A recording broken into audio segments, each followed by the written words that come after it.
Keep going. Stop. Stop. This confrontation between Mike Ramos and Austin police ended with his death. SB 1472, filed by Austin State Senator Sarah Eckhardt, was written to prevent a similar incident from happening again. We need to speak clearly with our law enforcement community about standards, about training, de-escalation, body language, and then for police officers who simply are not a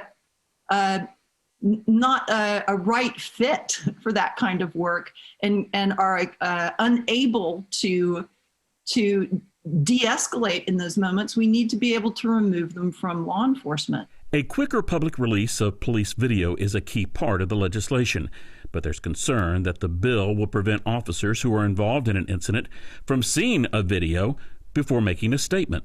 That's just un-American. It just absolutely allows no defense of the person's actions. We wouldn't treat a criminal that way in court. Charlie Wilkinson, who is with CLEAT, says he has talked to Senator Eckhardt about police reform, but he's troubled with several sections of her bill, like how a requirement for intervention is vague. Because this is intended to be punitive, not helpful, not instructive. This is intended to be punitive. It's a press release and not law. It's not statute. It's just a loading up the cannon with all the anti-police stuff you can get and firing it off into state law.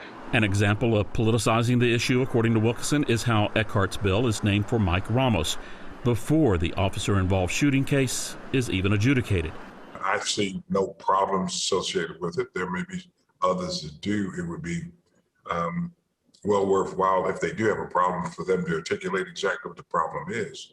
And then we'll figure out whether or not we can address it. State Senator Royce West is a co-sponsor of the bill. He says reform should include the agency overseeing police training standards, the Texas Commission on Law Enforcement. He called it a toothless tiger. Let me be real clear. I have a lot of friends in law enforcement. I'm a former assistant district attorney. I want to make certain that if a police officer leaves home in the morning, they go back home in the evening. But likewise, I want to make certain that when citizens leave home in the morning, have done nothing so detrimental to the norms of society that they end up being able to go back home that evening, not end up dead. Brenda Ramos, the mother of Mike Ramos, took part in the Thursday briefing. She fully endorsed having his name on Eckhardt's bill. I feel good, but there's still a long way to go.